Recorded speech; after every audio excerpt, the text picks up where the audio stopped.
Dory 1, this is Fire Team Delta. Dad's coming home.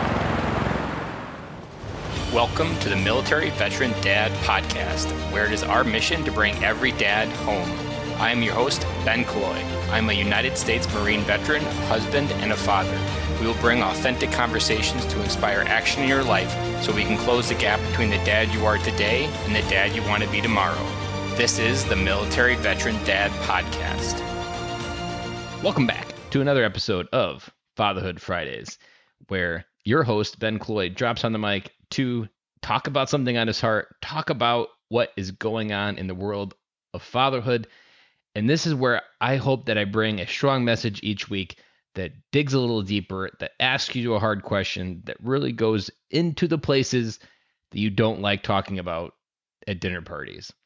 And this week, I'm going to go all in because through this coronavirus, there has been one thing that's been burning inside my soul, and that is how unaccountable I was towards action. I'm a man that knows a lot of things. I've spent a lot of time learning a lot of random skills, but what I've always sucked at is action.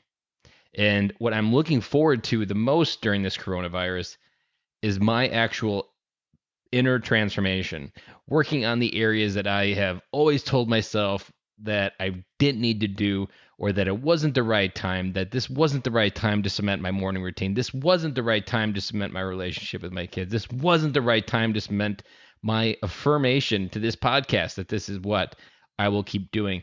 My affirmation that I want a healthy me looking back in the mirror. Almost all my life, I've struggled with weight, and I've always had a nice, warm, cozy excuse that it just wasn't the right time. I could always default back to lazy. And tonight, I am bringing you a message of hopefully to kick your ass into gear here, because if you haven't looked at the coronavirus as an opportunity to grow, you are missing out on one of the best opportunities you have in your life. If you're a dad that is sitting on the couch watching your kids play and not playing with them, get down on the ground and play with them. If you're a dad that hasn't played catch with your teenage son yet, get out there and play catch. Do the things that you've always wanted to do. Do the diet that you've always wanted to do. Do the connection with your wife that you've always wanted to do. Do that connection with your kids that you've always wanted to do. There has never been a time better in human history that I can understand and know about in my knowledge of the world, where people have been given a gift of time to do the things that they've always wanted to do, whether it be starting a podcast, whether it be doing that work to get that promotion that you want, or doing that thing to get that college degree that you want, or doing that thing to nail your transition. Maybe you're a military dad still and you're active duty. What are you doing today to make sure that you transition out? What are you doing today to make sure you can provide for your family on the other side? Because that transition doesn't happen naturally. And I want my point to come through here, because we have so much potential as fathers. We have impact in this world that I am only beginning to understand at the age of my life. I'm only 35 and I've got a lot of life yet to live. And I am excited to meet that version of myself.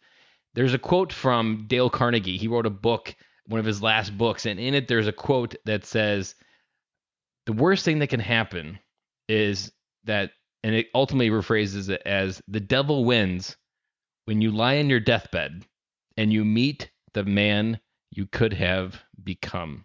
In that book, Outwitting the Devil, the idea of you lying on your deathbed, it's the end of your life.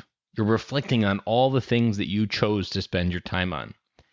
And in the very last minutes of your life, you get a chance to meet the person that you could have become had you not lived in fear, had you not worried about what other people are thinking. If you have showed up in your life for yourself first. And now that may sound backwards the way I said it, but the one thing that I've learned over the last 5 years doing all this, I can't tell you how many things that I started in my life that I was doing for other people, that I really truly wasn't doing for them, for myself. I was doing something for them to be able to come up to me and say, Ben, wow, that's a great thing you just did. I wasn't truly doing it for myself. And I think that's why even struggling with weight has always been something, is I was always doing it for others. I was truly never doing it for myself, because if I'm honest, I didn't love myself enough to actually try. I loved what other people thought of me more than what the opinion of myself. And when you get that backwards, you always seek that next affirmation. You always seek that next person bringing positivity in your life. And if you can't find a place where you love yourself first enough to do the things that you need to do to become the person, the dad, the husband, the man that you're meant to be, then what the hell are you doing? This is your time. This is your time. Do not be the dad that on his deathbed, you meet the dad that you could have become. You meet the kids of that dad, of what they would have become had you showed up in their life. Take this opportunity now. Take this chance that we have with Corona, this break, to do the things that you've always wanted. Learn something new. Create such a transformation that you can't help but get excited to meet that person on the other side of this virus, on this other side of this pandemic. I can say that's myself. I have never been more excited to meet the person that I'm going to become on the other side of this pandemic. I've thought that feeling before, but again, I wasn't honestly believing it because I wasn't doing it for myself. So I was just setting myself up for repeated failure. But now, I feel anchored. I feel anchored, and I can visualize that person, and I get excited and I get infused with energy to go out there and take those bold steps to keep bringing you guys value, to keep bringing you different things that move your life forward. If you've gone back or at any point listened to the introduction episode, in that episode, I talk about this idea of bringing you value so that you can bring your life forward just that one step, to imagine your life and dad tomorrow, today. It's in the intro. Every episode, I remind you that my objective is to help you become the father tomorrow, today. And this virus has the ability to transform you in a way that's positive. It's not taking something away. It's actually creating a space for you to grow exponentially in a way that you've secretly always wanted, but maybe we're too afraid to acknowledge.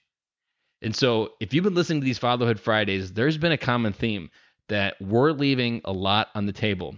And as a dad, you've got to do the inner work. You've got to figure out that shit that's bothering you. You've got to be able to move through it. You've got to be able to feel it, because there's so many things in your life that if you're standing still, waiting for that feeling to go away, or maybe you're running from that feeling, you can't achieve your better self if you stop and keep running from whatever you're going from.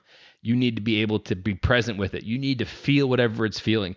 You need to emotionally let go of that baggage. You need to be able to use the idea of love, not fear, to move through you. If you remember from last week's episode, I mentioned when you're in your head, you're dead. And not in a physical sense, but in a mental sense, that you're always going to be in the fear and flight response of our human nature. And it is just part of our human nature. But if you figure out how to live in your heart, if you figure out how to truly love yourself enough to transform through this, it can be something beautiful. And I have to think this is maybe perfectly timed, but I started reading a book. It was Transformed, and it's about a Navy SEAL. And to be honest, I bought the book in January because someone introduced me to him, and I wanted to read the podcast before I responded and say, hey, let's do something on the podcast. So I bought the book, and it sat here for about 2 months. And through this, I decided I am going to nail down my morning routine, and this book, Transformed, is going to be that book. In that book, it's a story of a Navy SEAL who goes from Nigeria, losing his father when he at the age of 5, moving to the Bronx with his mother, falling down and getting sucked into everything that could be the African American culture, or any culture where there's gangs and violence and where any of that stuff can thrive. That was his life. He took that ball of crap and transformed through a lot of ups and downs, through a lot of inner work. He found God in the process. He found the ability to dig deep and the transformation, I am just one chapter away from finishing this book, but man, if I can have 10% of that man's transformation, I will be in 1,000 times better spot. And so when you think about everything that I've talked about just now, everything that I've been talking about on this podcast, if you think about legacy, what are you leaving on this earth? If you haven't started asking yourself that question through all the times that I've asked the idea of legacy on this podcast, what are you waiting for? Write down, journal it, write an obituary. That is a very good exercise to figure out what you want to be remembered for. Because sometimes there's a lot of people out there, including myself. If you've heard my story, when I was 30, my biggest fear is that nobody was going to be there at the end to say nice things. And not that I probably needed them at the time. That was where I was at. But at the time, I didn't have anybody in my life that would say, Ben Cloy, you being in my life helped me in a good way. That there wasn't anybody that would come out. And it was a very lonely place. And so my transformation over the last 5 years is to become this extroverted person that has a podcast, that talks about his feelings, that talks about his stories, that dreams big, that takes big action. But I had to dig deep and I had to ask hard questions. And the one question that's always got me into a next step is, if you want a result in your life you've never had, you need to start doing things that you've never done. I'll say that again. If you want a result in your life that you've never had, you need to start doing things that you've never done. The time is now. It is time now, dads, to come home, to make those bold commitments to your family, to make those bold commitments to yourself, to do the hard shit that you've been putting off. And I myself included have put off a lot of hard shit. I am diving all into that. I am even prescribing to this idea. There's a program out there called 75 Hard, which is going 75 days with 4 things essentially doing every day. You do 2 45-minute workouts, 1 indoors, 1 outdoors. You drink a gallon of water. You pick a diet and stick to it, no cheat meals, and you read 15 pages a day in a book. And you do that for 75 days. I am going big, and at the end of the 75 days, this is something I've wanted to do probably for 9 months. So if you think about all the inaction I've taken on this today, as I record this, it's March 27th, and it's going to be day 4 of my journey. So I'm just getting started. And I can honestly say I have already feel the difference. I can already feel the little steps that you take when, even today, I was doing my outdoor exercise and it started raining and it was cold. And Andy Frisella from the MFCO podcast is where this comes from. And he had a lesson that I'll never forget, that the conditions for success will never be perfect. The conditions for success will never be a lukewarm temperature. But you have to take action, and despite the conditions. And today, the conditions were nasty. They were cold. It was rainy. But I did it anyhow. But that thought that I was doing this when the conditions were uncomfortable, I was doing the work, that already kind of transformed me a little bit, because I keep reminding myself of it. And it was ironic today that on day 4, it was already happening. That it was already that idea of taking action when normally you'd want to just sit inside and watch it rain. But no, I waited a little bit later in the day to get out on my walk, I did a bike ride. But that idea of doing it, that action, is what we need. That bold action.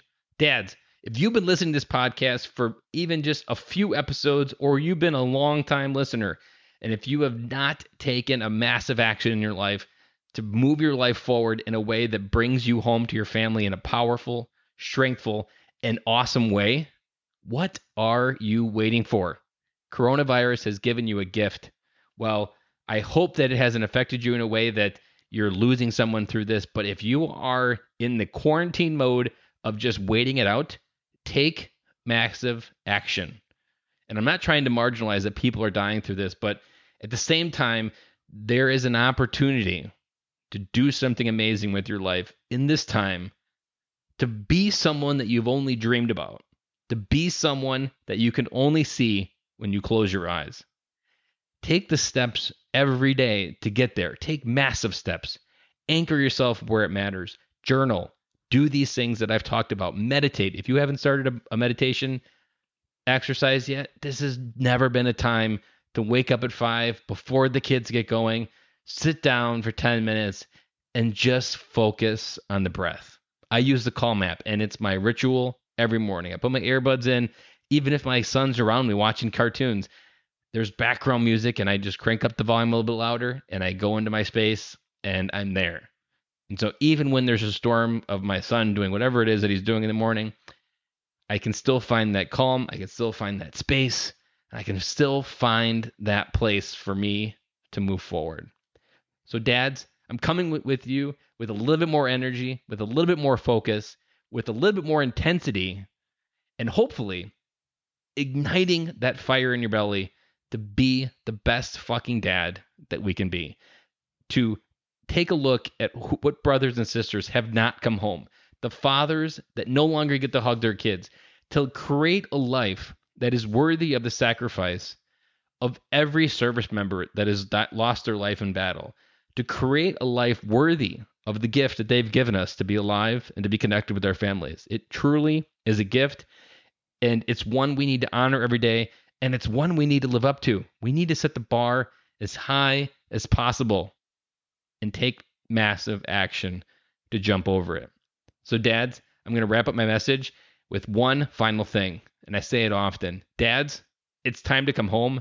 Let's do it, and I'll talk to you again on Monday.